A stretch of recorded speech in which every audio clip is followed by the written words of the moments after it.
Happy birthday to you. Happy birthday. তোমরা তো সবাই শুনতেই পেলে আজ বিহানের বার্থডে, ফার্স্ট বার্থডে। ওর মার বেবি শাওয়ারেও আমি সাজিয়েছিলাম। আর আজ বিহানের ফার্স্ট বার্থডে সেলিব্রেশন চলছে, তোমরা দেখতেই পাচ্ছ। তা ওর মা, তাই ছেলের স্পেশাল ডেতে মাকে একটা সুন্দর লুক দেওয়ার জন্য আজ আমি চলে এসেছি। তো চলো শুনে নিই যে ও আজকে কীরকম লুক চাইছে ওর স্পেশাল ডেতে। আজকে রাকার ছেলের বার্থডে, তাই আজকেও মেকআপ করবে। তো আজকে তোমার লুকটা কিরকম চাই বলো, আর আমার কাছে কবার সাজলে সেটা একটু বলে দিও।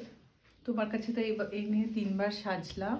আর আজকে তুমি তোমার যেরকম ইচ্ছা হয় সেরকমভাবে সাজিয়ে দাও। তুমি এত ভালো সাজাও, আমার আর বলার কিছু নেই।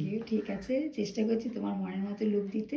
হ্যাঁ, চলো রাকার আজকের লুকটা তোমরা সবাই দেখে নাও। আর এই লুকটা পছন্দ হলে তোমরা আমাকে কন্ট্যাক্ট করতে পারো। এরকম সুন্দর মেকআপ আর হেয়ারস্টাইল পেতে চাইলে আমার সাথে কন্ট্যাক্ট করো। আমার কন্ট্যাক্ট নাম্বার পেজে দেওয়াই আছে। আর ওর মুখ থেকে শুনে নেবো আজকে ওর মেকআপটা কীরকম লাগলো। চলো শুনে নিই ওর কাছ থেকে আজকে সেজে ওর কীরকম লাগলো। বলো। আমি তো এই নিয়ে অনেকবার সাজলাম, আর বলার কিছু নেই। অনেক অনেক অনেক সুন্দর সাজায় দিদি, অনেক ভালো। আর কি বলবো, খুব ভালো হয়েছে। Thank you. ড্রাই মেকআপটা রেখে দিই, ছোট্ট করে একদম স্কিন টোন চেয়েছে এরকম স্কিন টোনের উপরে রেখেছি। একটুখানি পিছনটা ঘুরে যাও। তো আজকের মতো টাটা, আবার আসবো নেক্সট কোনো ভিডিও নিয়ে। সবাই ভালো থেকো।